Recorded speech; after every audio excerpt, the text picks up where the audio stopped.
पिछले लेक्चर में हम लोग बात कर चुके हैं दो चर वाले रैखिक समीकरण हैं क्या। अ,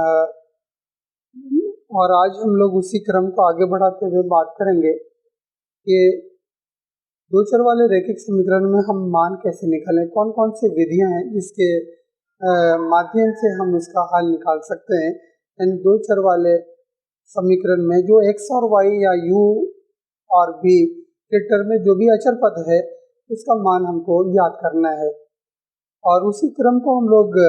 अब यहाँ पे बढ़ाते हुए समझते हैं कि इनकी कौन कौन सी विधियां हैं। ये हमारा एक्सरसाइज 3.3।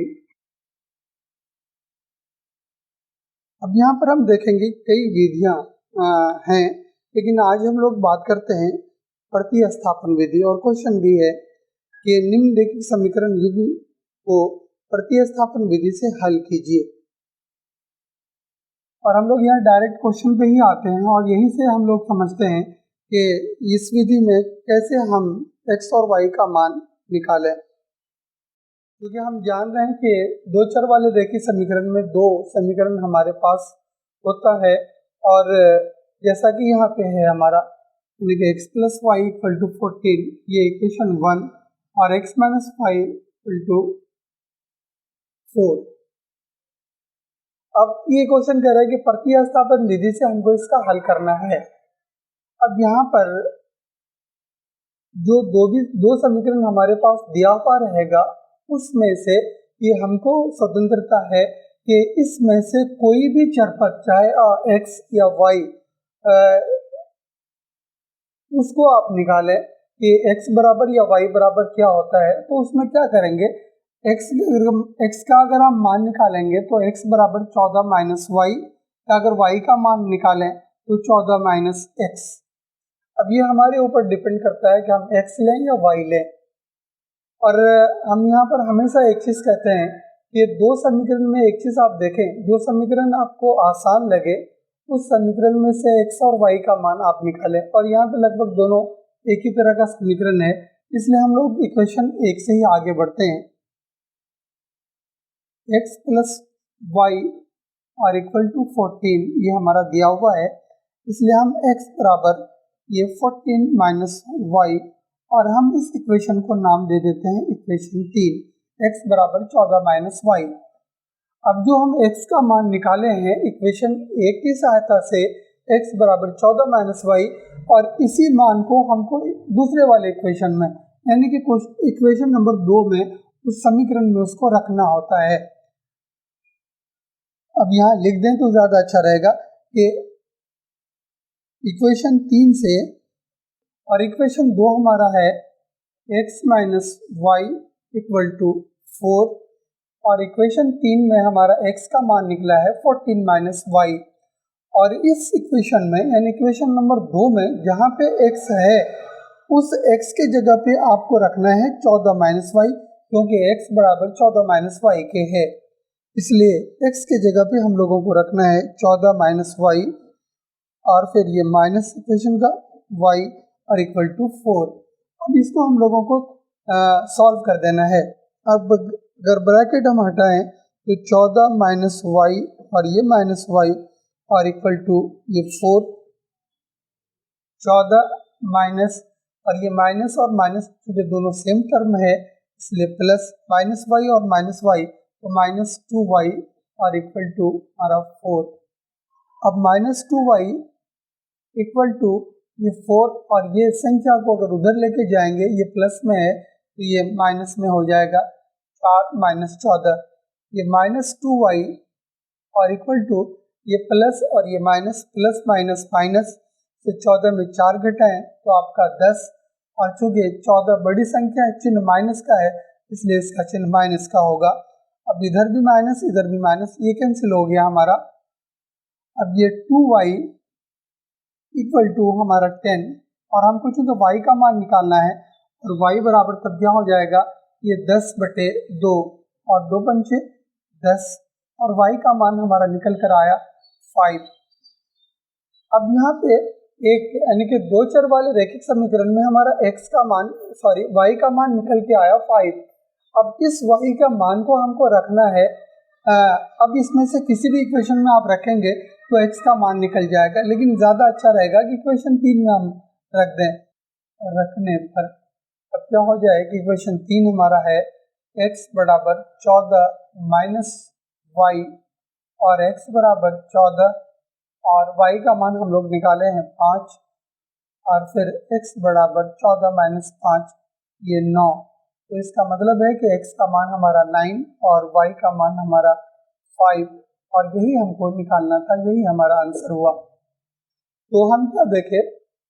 कि दो समीकरण हमारा दिया हुआ रहेगा, उसमें से जो आसान समीकरण है उसमें से यानी कि चर पद जो x या y के टर्म में है उसको आप लिख लें, इस तरह से निकाल दें और फिर उस मान को दूसरे इक्वेशन में डाल दें, सॉल्व करें तो उसमें से आपका एक मान निकल आएगा और फिर उस मान को आप किसी भी समीकरण में स्पेशली यहाँ 3 में रखे तो हमारा x का भी मान निकल कर आया। और इसी तरह से और भी अगले क्वेश्चन में इसको और क्लियर करते हैं। चलिए अब हम लोग क्वेश्चन नंबर 2 पे आते हैं और इस क्वेश्चन को भी हम लोग प्रतिस्थापन विधि से ही हल करेंगे और क्वेश्चन भी यही कह रहा है। अब यहाँ पे देखें हमारा दो समीकरण दिया हुआ है, ये समीकरण के जैसा ही दिख रहा है s minus T equal to 3, लेकिन दूसरा वाला जो समीकरण हम देख रहे हैं वो s/3 plus t/2 equal to 6 और ये सामान्य जो रूप समीकरण का होता है उस रूप में नहीं है। तो सबसे पहले कोशिश हमारी यही रहेगी कि हम इसको सामान्य रूप में लेते आए। कैसे लाएंगे, अगर इस समीकरण को अगर हम आगे बढ़ाएं तो अगर s/3 प्लस t/2 तो हम इसको हल करें तो 3 और 2 इसका एलसीएम लेंगे तो इसका एलसीएम 6 होगा, फिर 3 दूनी 6 और फिर 2s हो गया 2s और प्लस 2 तिया 6 और ये 3t और इक्वल टू 6। तो हम इसको ऐसे लिख सकते हैं 2s प्लस 3t और इक्वल टू यानी कि 6 इंटू 6, ये इसके साथ मल्टीप्लाई हो जाएगा तो ये डायरेक्ट हम लिखते हैं यहाँ पे इसको। अब यहाँ पे अगर हम देखें कोई भी कॉमन नहीं है जिसको हम आसान निकाल सकते हैं, इसलिए समीकरण हमारा समान रूप की स्थिति में आ गया 2s plus 3t equal to 36 और हम इसको समीकरण 2 नाम देते हैं। अब यहाँ पे जैसा कि पहले हम लोग बात किए थे कि दो समीकरण को अगर हम देखें तो यहाँ पे स्पष्ट हो जाता है कि इक्वेशन नंबर 2 के कंपैरिजन में ये इक्वेशन हमारा आसान सा है, सरल सा है, इसलिए हम यहाँ पे इक्वेशन 1 को ही लेकर आगे बढ़े और इसमें से s या t का मान लेकर आगे बढ़े। s minus T equal to हमारा दिया हुआ है 3, तब हम s बराबर 3 प्लस टी, ये माइनस में इक्वल टू दूसरी तरफ जाएगा तो प्लस में। अब यहाँ पे हम इसको इक्वेशन 3 नाम देते हैं यानी कि s बराबर 3 प्लस टी। अब ये हमारा बहुत आसान सा समीकरण निकल कर आया, s का मान 3 प्लस टी और इस s के मान को हम लोग जो उसकी अपेक्षा थोड़ा सा मुश्किल सा लग रहा है, यहाँ पे हम रखेंगे s के जगह पे 3 प्लस टी, यानी कि यहाँ पे ये इक्वेशन 3 से लेकर आगे बढ़े हम लिख देते हैं इक्वेशन। अब यहाँ पे हम लोग क्या कर रहे हैं, s का मान, और s का मान हमारा क्या है 3 प्लस टी और ये 2 s के जगह पे हम लोगों को लिखना है यानी कि 3 प्लस टी और प्लस ये 3t और इक्वल टू 36। अब इसको हम लोग हल करते हैं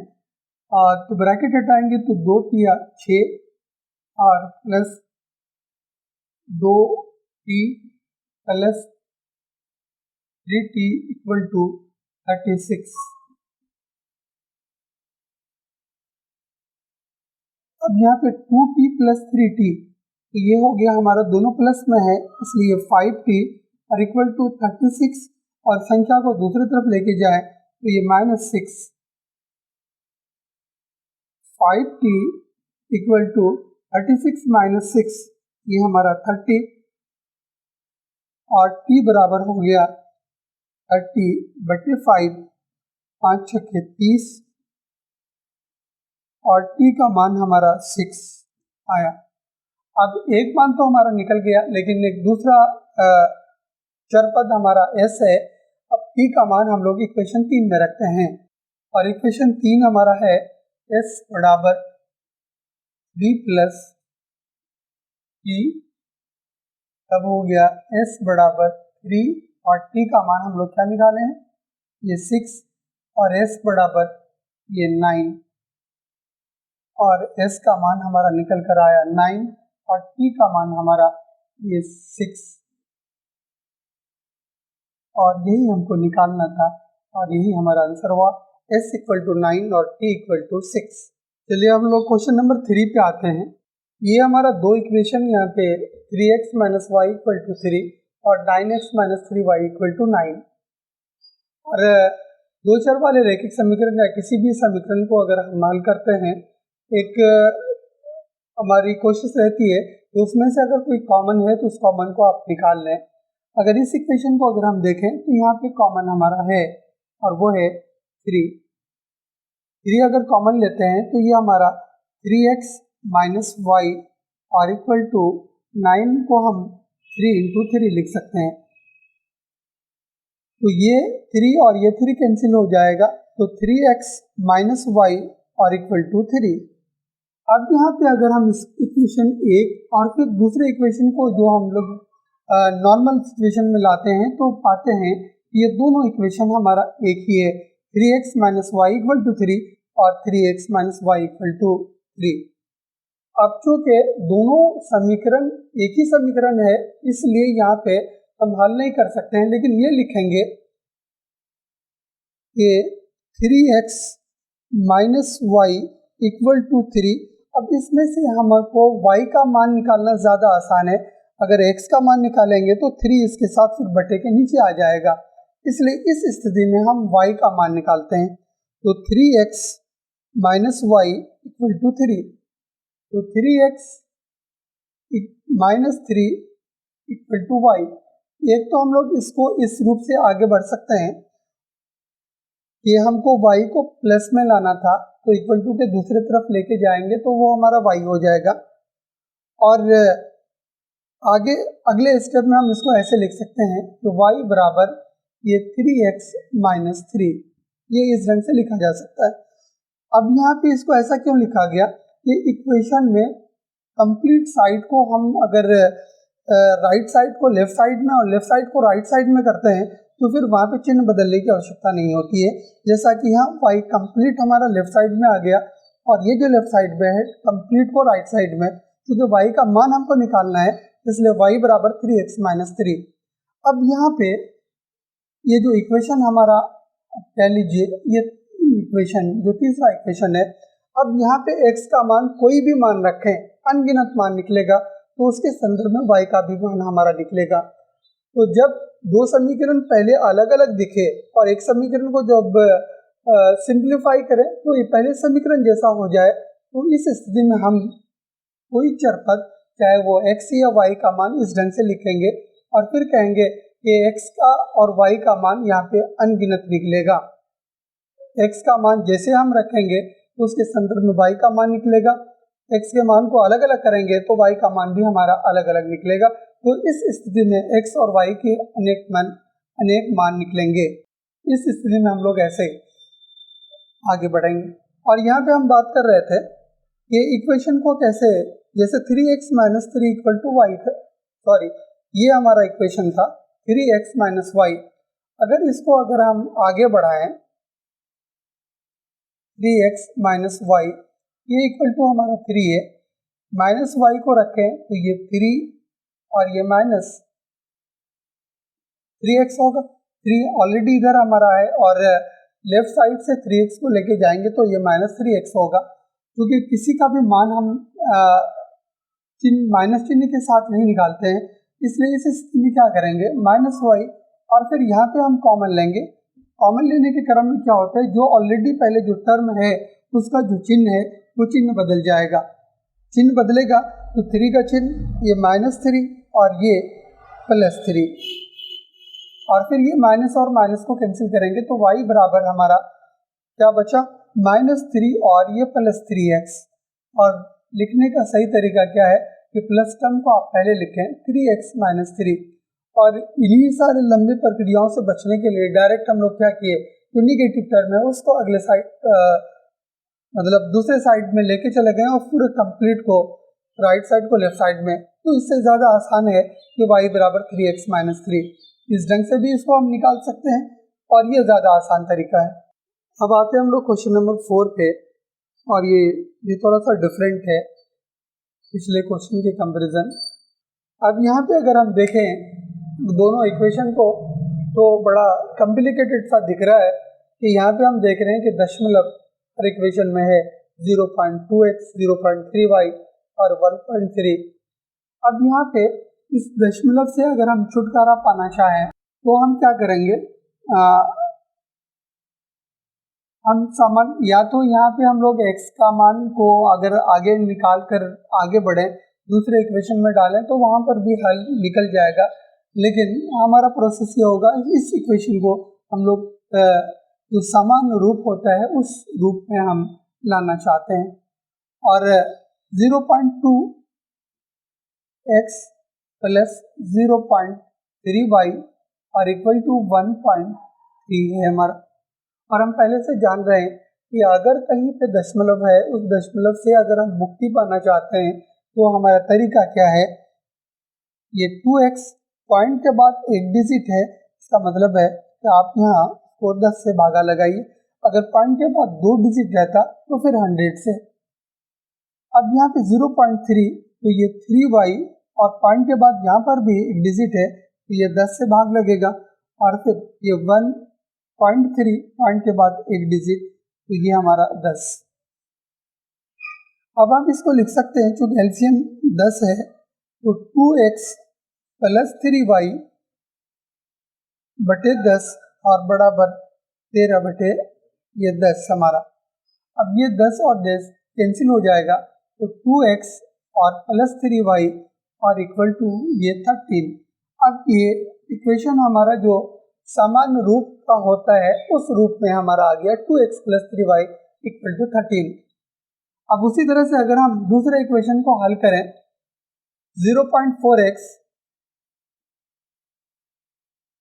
प्लस 0.5y और इक्वल टू 2.3, 4x बाई 10,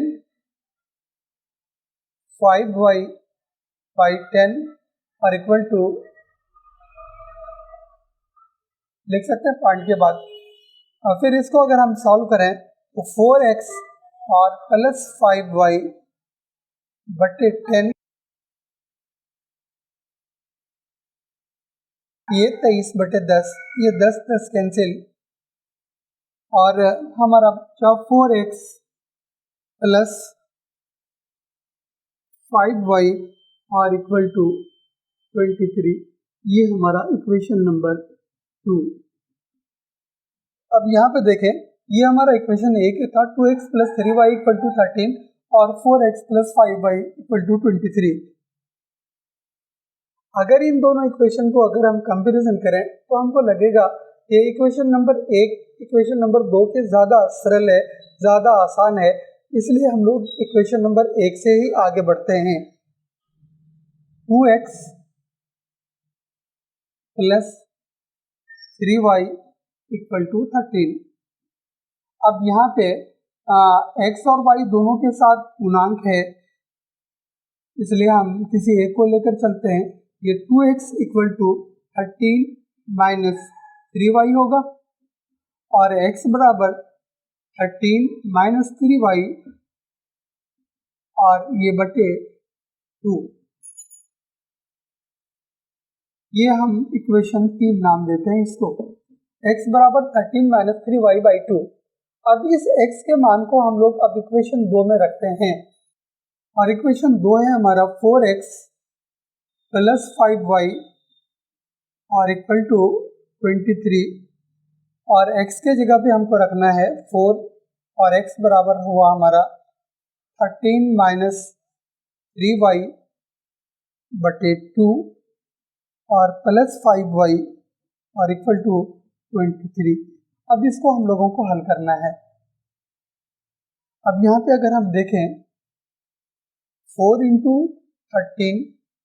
तो हम क्या देखेंगे, ब्रैकेट को हटाएंगे तो 4 13 के साथ मल्टीप्लाई होगा, फिर 4 3 के साथ मल्टीप्लाई होगा और फिर बटे में है, इसलिए हम इसको यहीं पे कैंसिल कर दें तो ज़्यादा आसान रहेगा। यानी कि 4 इस 2 को बाहर लेके आए तो ये हमारा 13 माइनस 3y और प्लस 5y और इक्वल टू 23, ये हमारा हो जाएगा 2 दूनी 4। अब अगर ब्रैकेट को हटाएंगे तो ये संख्या 2 और 1 के साथ मल्टीप्लाई होगा तो 13 दूनी 26 और 3 दूनी 6y और प्लस 5y और इक्वल टू 23। अब यहाँ पे सॉल्व करते हैं, ये माइनस और प्लस, माइनस प्लस माइनस इसलिए घटेगा, ये माइनस y और इक्वल टू 23 और फिर 26 को उधर लेके जाएंगे तो माइनस में हो जाएगा, इसलिए माइनस y इक्वल टू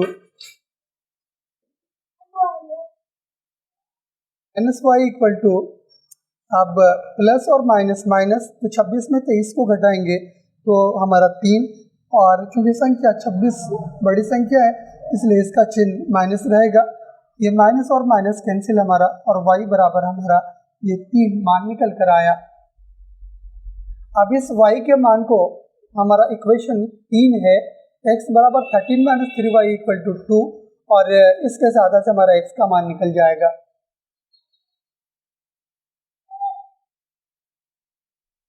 अब y का मान इक्वेशन 3 में रखते हैं, y का मान इक्वेशन 3 में रखने पर, यहाँ पे एक चीज़ हम लोग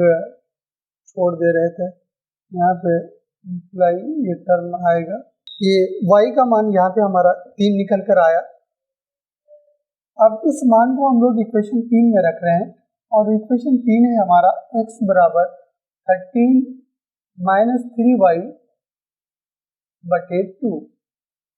तो x बराबर, और y का मान हमारा 3 है, तो 13 माइनस 3 और y का मान 3 और फिर ये बटे 2, और x बराबर अब क्या निकला 13 माइनस 3 किया 9 और फिर बटे 2, तो x बराबर, और 13 में 9 घटाएंगे 9 4 13 4 4 बटे 2 और ये 2 दूनी 4, तो x का मान हमारा 2 और y का मान हमारा ये 3, और यही हमारा आंसर हुआ। चलिए हम लोग आते हैं क्वेश्चन नंबर 5 पे, और यहाँ भी ये समान रूप में, लेकिन संख्या यहाँ रूट के साथ दिया हुआ है, root 2x plus root 3y equal to 0, और दूसरा root 3x minus root 8y equal to 0। अब यहाँ पे दोनों में कंपैरिजन करें तो पहला इक्वेशन ज़्यादा आसान है हमारा, उसी इक्वेशन को लेकर हम लोग आगे बढ़ते हैं। Root 2x plus root 3y और इक्वल टू 0, और यहाँ पे अगर इस इक्वेशन को लेकर हम अगर आगे बढ़ें तो ये हमारा रूट 2x बराबर 0 माइनस ये रूट 3y, इधर संख्या में 0 है और रूट 3y को दूसरी तरफ लेके जाए तो माइनस होगा, और चूंकि हमको यहाँ पे x का मान निकालें तो ये माइनस रूट 3y और फिर ये बटे रूट 2 बटे रूट 2, ये हमारा निकल कर आया x का मान माइनस रूट 3y और बटे रूट 2, और हम इसको इक्वेशन 3 नाम देते हैं, इक्वेशन 3 हमारा ये। अब यहाँ x का मान हम इक्वेशन 2 में रखते हैं, 2 है हमारा रूट 3x और माइनस रूट 8y और इक्वल टू 0, और x का मान हमारा क्या है रूट 3 माइनस रूट 3y और बटे ये हमारा रूट 2,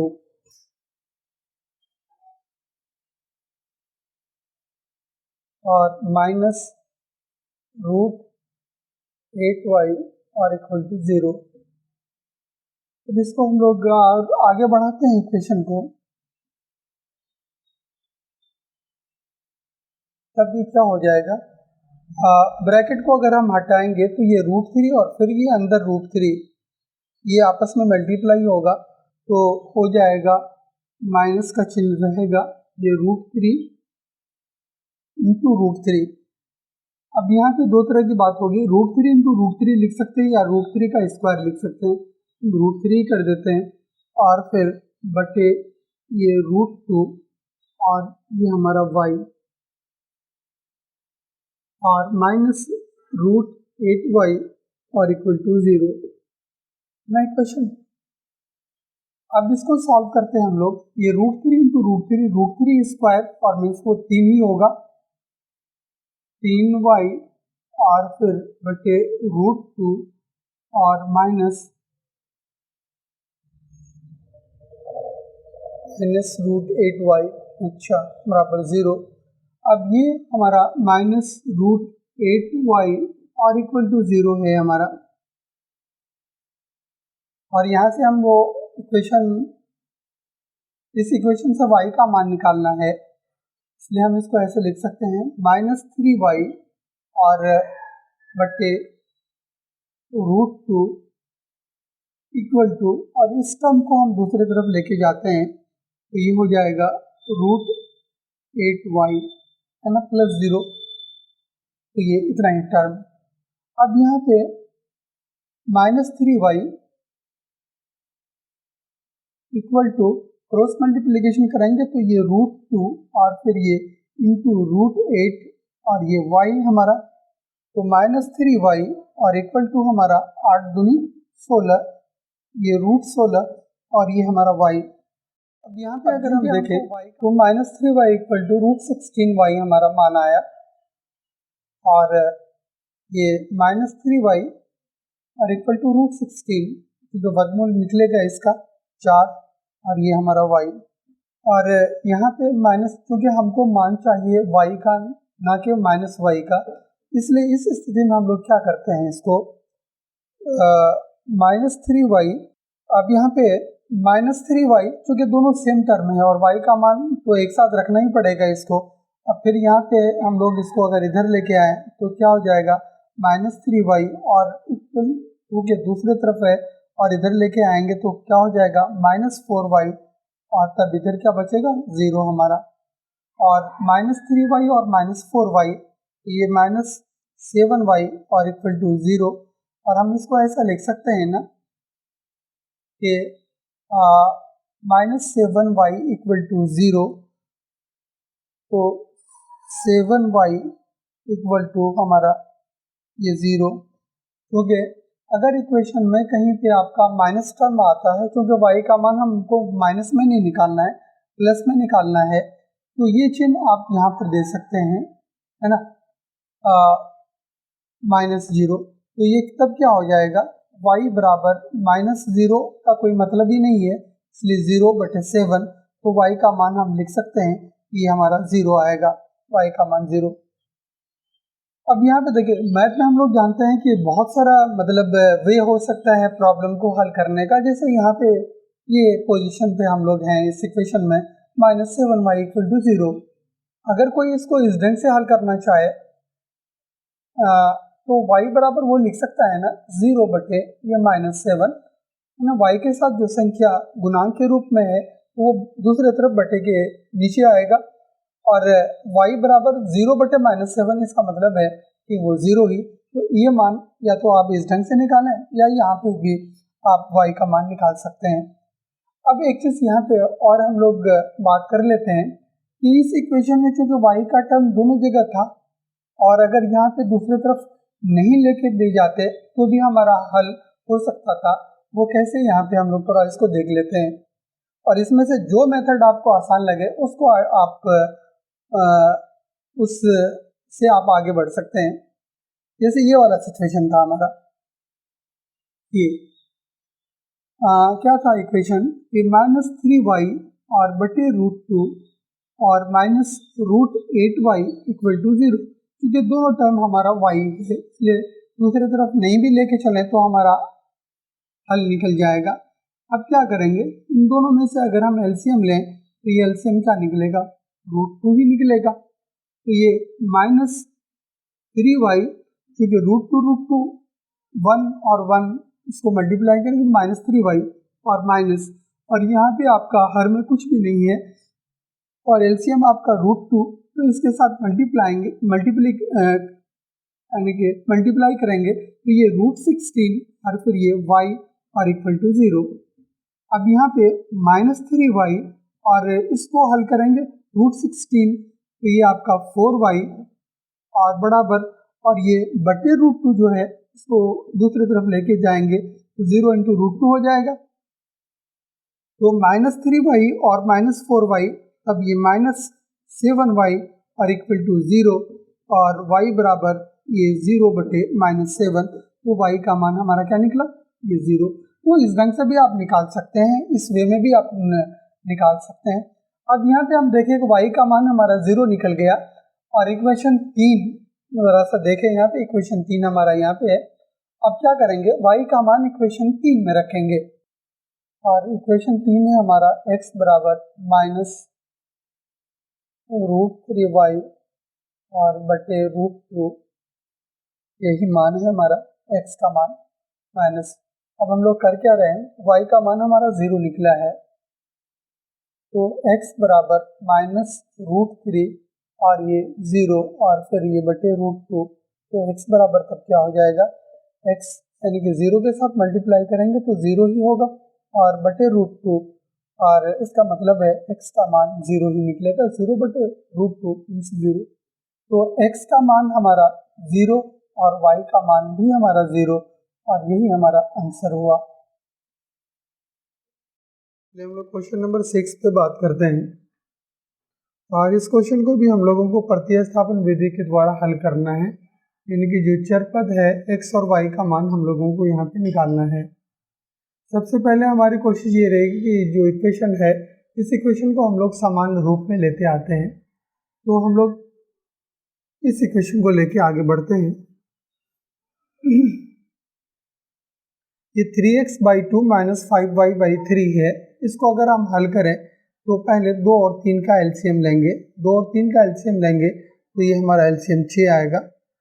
फिर 6 को 2 से भागा देते हैं, 2 तिया 6 और 3 तिया 9, 9x यहाँ पे हमारा, और फिर 3 दूनी 6 और फिर 5 दूनी 10 -10y और इक्वल टू -2। अब हम इस इक्वेशन को ऐसे लिख सकते हैं, 9x - 10y और इक्वल टू, और 6 को क्रॉस मल्टीप्लिकेशन करेंगे तो 6 दूनी 12 यानी कि -12। ये हम इसको इक्वेशन 1 नाम यहाँ पे देते हैं, जो सामान्य रूप में हमारा इक्वेशन आया है। और फिर दूसरे इक्वेशन को हम लोग देखते हैं, फिर 3 और 2, अगर इसको एलसीएम लें तो यहाँ पर भी 6 एलसीएम निकलेगा 3 और 2 का, फिर 3 दूनी 6 और फिर ये 2x प्लस 2 तिया 6 प्लस 3y और इक्वल टू 13/6। अब यहाँ पे इस रूप में हमारा आया है, तो ये 6 और 6 को कैंसिल कर देते हैं, ये हमारा 2x और प्लस 3y और इक्वल टू 13, ये हमारा इक्वेशन 2 निकला। अब ये दोनों इक्वेशन हमारा जो चर वाले रैखिक समीकरण का सामान्य रूप होता है, उस रूप में हमारा आ गया है। अगर इन दोनों इक्वेशन को अगर हम कंपैरिजन करें तो 9x - 10y इक्वल टू -12 और 2x + 3y इक्वल टू 13, इन दोनों इक्वेशन में अगर हम देखें तो इक्वेशन नंबर 2 हमारा थोड़ा सा सरल रूप में है, या उससे थोड़ा सा आसान इक्वेशन है, इसलिए हम लोग यहाँ पे इक्वेशन 2 से ही x का मान लेकर आगे बढ़ेंगे। अब यहाँ पे हम इसको इक्वेशन 2 ही को अगर हम आगे बढ़ाएं, इक्वेशन 2 से जो कि हमारा यहाँ पे है, तो हम लिख सकते हैं 2x इक्वल टू 13 - 3y, और x बराबर हो जाएगा 13 - 3y और ये बटे 2, और हम इस इक्वेशन को नाम दे देते हैं इक्वेशन नंबर 3। यानी कि इक्वेशन 2 से x का मान 2 से यहाँ से हम इक्वेशन 2 से निकालें x का मान, इसलिए स्वाभाविक है कि इस मान को हम लोगों को इक्वेशन 1 में रखना है। इक्वेशन 1 पर जब रखेंगे तो इक्वेशन हमारा है 9x माइनस 10y और इक्वल टू माइनस 12 और x का मान हमारा निकल कर आया है 13 माइनस 3y। तो x की जगह पे हम लोग इस मान को रखते हैं और इसको ब्रैकेट के अंदर 13 माइनस 3y और बटे 2 x के बदले में जो मान था हमारा इक्वेशन 3 में जो निकला है उसको x की जगह पर रख के फिर माइनस 10y और इक्वल टू माइनस 12। अब इसको हमको हल करना है तो बाहर निकालना पड़ेगा ब्रैकेट के बाहर। तो हम ये हो जाएगा 9/2 और अगर इस ब्रैकेट को पूरा हटा दें क्योंकि कैंसिल होने वाला कुछ है नहीं, तो हम अगर 2 को तो ब्रैकेट के अंदर ये जो बाहर 9 है ये एक एक करके दोनों के साथ मल्टीप्लाई हो जाएगा। तो 13 नवा 117 और फिर 9 किया 27y और क्योंकि इस बटे में इस टोटल के नीचे है इसलिए ये माइनस 10y और इक्वल टू माइनस 12। अगर हम इसको हल करें तो एलसीएम लेना पड़ेगा। एलसीएम लेंगे तो 2 ही आएगा, तो ये जैसा है वैसा ही रह जाएगा। 117 माइनस 27y और माइनस 10 दूनी 20y और इक्वल टू माइनस 12। अब इसको 117 और यहाँ पे ये दोनों टर्म हमारा माइनस में है, माइनस माइनस प्लस और 27 और 20 47 हो जाएगा माइनस 47y और बटे 2 और इक्वल टू ये हमारा माइनस 12। एक स्टेप और बढ़ाते हैं। एक चीज़ हम लोग इक्वेशन में भूल जा रहे हैं वो इम्प्लाई का और इक्वेशन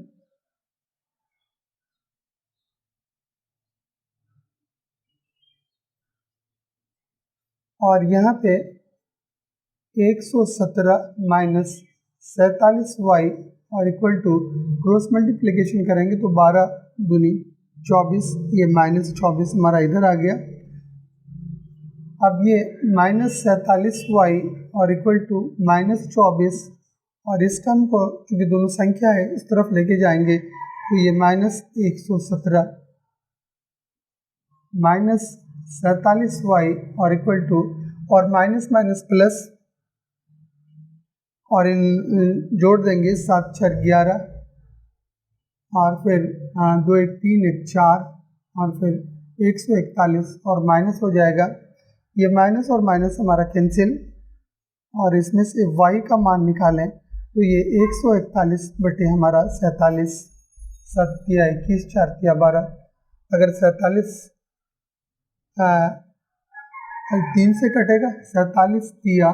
7 तिया 21 4 तिया 12 2 14, ये हमारा 3 से कटा यानी कि y का मान हमारा निकल कर आया 3। अब यहाँ पे इक्वेशन 3 में हमारा लेकर जो इक्वेशन 2 से निकले थे x का मान हमारा ऑलरेडी यहाँ पे दिया हुआ था इस रूप में इक्वेशन 3 में, तो स्वाभाविक है कि इक्वेशन 3 में हम लोग y का मान रखेंगे तो x का मान हमारा निकल आएगा। और इक्वेशन 3 है हमारा x equal to 13 minus 3y और बटे 2 और x बराबर 13 माइनस y का मान हमारा 3 आया है 3 इंटू 3 और फिर बटे 2 13 माइनस 3 तिया 9 और बटे 2 और x बराबर 13 में 9 घटाएं तो 4 और बटे 2 इकट्ठा 2 दूनी 4, तो x का मान हमारा 2 और y का मान हमारा ये 3 और यही हमको निकालना था इस विधि के द्वारा और यही हमारा आंसर हुआ।